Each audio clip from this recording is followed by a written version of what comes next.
Greetings Earthlings. Today in this video I wanted to talk about things that I watch to improve my Korean. Now I am not saying my Korean is good because that would make me a fucking liar, but it's not awful. It's definitely not brilliant at the moment because I've been out of Korea for a while, but I'm hoping that when I go back I'll kind of get the hang of things again and be able to talk a bit more comfortably. But I digress. The things that I have watched to pick up some vocabulary or practice conversation has been shows like dating programs. I think dating programs are a great way to learn languages because these kind of shows involve a lot of getting to know each other, talking about first experiences, hobbies, things that you like. There's a lot of general real conversation, and also as well it can show you the difference between like the honorific levels. So they would start out speaking quite respectfully, but obviously as their dating progresses some of them will start to speak a bit more casually, so you can hear the difference in language between them, which for me was really helpful. And you pick up on a lot of common phrases and vocabulary, and also slang that people use of like different age groups. So in this video I'm going to recommend a few dating shows that I've watched that I really enjoyed that have helped me pick up some words that are useful. My first one, and I know that loads of you will have seen it, is Singles Inferno. Now I started watching this because I was like, this is going to help with my Korean so much, I'm going to pay so much attention and learn Korean really well. And I did get quite distracted because I got really invested in some of these people. I found that I was picking up on a lot of words that they were using because you tend to hear a lot of words repeated.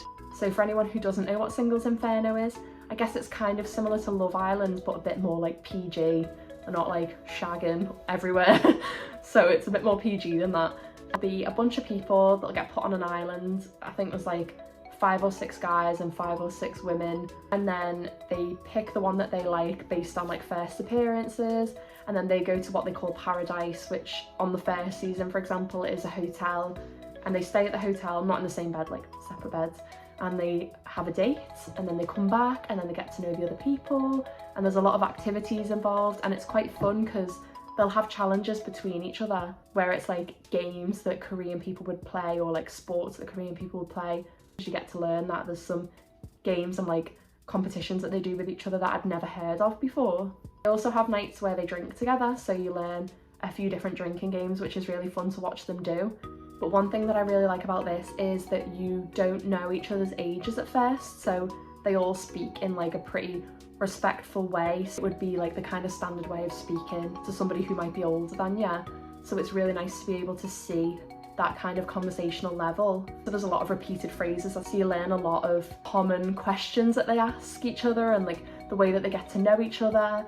They talk about dating styles as well, which is really good because then obviously if you are interested in dating in Korea, you can learn about the different types of dating styles and what different people may look for. Obviously that varies from person to person. As the show progresses, when people start to get more interested in each other or more comfortable with each other, or just in general they might decide they'll start to speak more casually, so you'll learn like the casual form of language as well, I guess, because it's quite a variety of ages, so you might hear slang from some of the older guests that you don't from the younger guests and vice versa. Another one that I watched, and this might be for the younger viewers, is called 19 to 20. It's about a bunch of 19-year-olds who've just finished high school and they're going on to university. They've just graduated and then they take this like semester of time, they go for this period of time to this life school, and I think there's like 10 of them or maybe less, there might be 8 of them. There's a few 19-year-olds. They have different classes based on different parts of life, so they'll teach them about relationships, and the hobby class so they can go and like learn different hobbies. They have one about, I think they do classes about like finance and stuff like that. So you get to hear short snippets of the classes, get educated on the way that Korean people learn about different aspects of life, but also as you get to hear obviously always the casual language between them because they're all the same age, so they can all speak comfortably.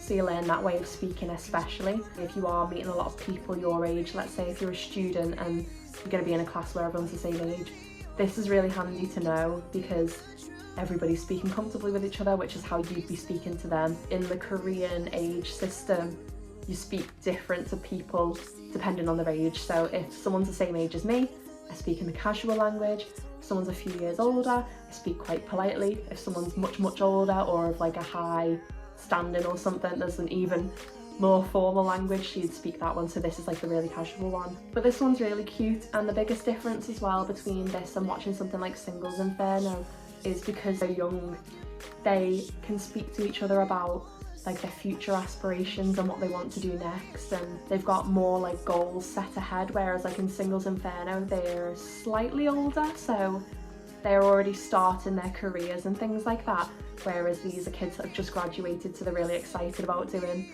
the next thing. And at the start of the show it's not focused so much on dating. They actually say to them, don't date each other, so they're just getting to know each other as friends. But then towards the end of the show they're like, okay, you've finished school now, you're 20, so you can date each other if you want to. So then it's quite cute seeing them go out on little dates and getting to know each other. So recommend that one for, I guess, the younger crowd, but really anybody who wants to watch it, because you learn casual speech, they get to know each other, there's a lot of first time questions, and they talk a lot about their future and aspirations and things that they want to do later. And also it's quite fun and playful. If anyone's interested in learning like really young people's slang, then you can watch that one and learn to speak like a younger person. And the final one, and I almost forgot about this one was really good.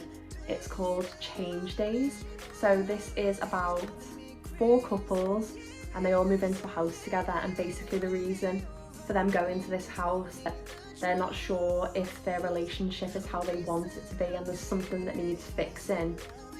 So they go to this house so they can date the other people's partners to see if that's what they really want. And I guess obviously because everybody else is thinking the same thing, they feel more comfortable about each other dating each other's partners. I mean, they all get a bit like annoyed with each other, but they agreed to it, so whatever. The reason that I think this one's really good is specifically, I think, for dating, because you learn a lot about how Korean people think in terms of dating and what they want out of a relationship, whether it's just dating or leaning towards marriage. For me, as my partner's Korean, it helped me learn a lot about what he might like. Obviously, I've learned that from him, but when you watch so many different Korean couples discussing things about what they want from their future and marriage and things, it kind of opens your eyes and you start to consider a lot more. You find out things that they care about a lot more in general as a culture. In terms of this one, they get into a lot more deeper conversations. Obviously, the couples know each other very well because they're couples, so you can hear them talking quite deeply about past problems and their emotions and feelings, so you learn a lot more about those kinds of vocabulary words. And on the other hand, they're going to date new people, so you see them getting quite excited and talking about totally other feelings. So this is quite good for learning different emotions and learning a lot about dating culture. I also just really like this show. It was quite interesting and also quite shocking. I can't ever imagine being in that situation. Obviously, I'm not judging anyone. You do you.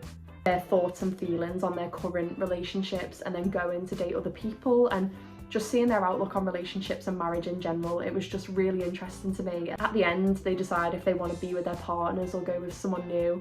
So it's quite sad, it's quite emotional, but it's learned a lot about culture and dating and so much vocabulary, from like deep feelings to new exciting feelings. So I definitely recommend that show. It's really good. In my opinion, I think that dating shows are one of the best shows to watch if you're learning Korean.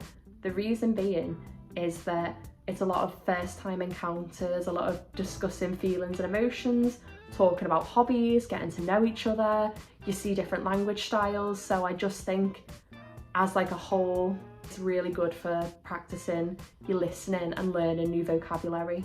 I feel like this for any kind of like real show, real people talking about real things, so variety shows or talk shows that are in Korean, because it's people naturally talking about real things, whereas in K-dramas and stuff, obviously they're very entertaining and there is a lot of real language, but some situations are not very realistic and they might not talk the same as you would in a casual real life setting, which is why I think that these are really good to watch to learn a realistic way of speaking. If anyone has any shows that you recommend to me, please leave a comment below, because I'd love to watch more shows that would improve my Korean. As always, the usual ending YouTube spiel: like, comment, follow my socials and all that jazz.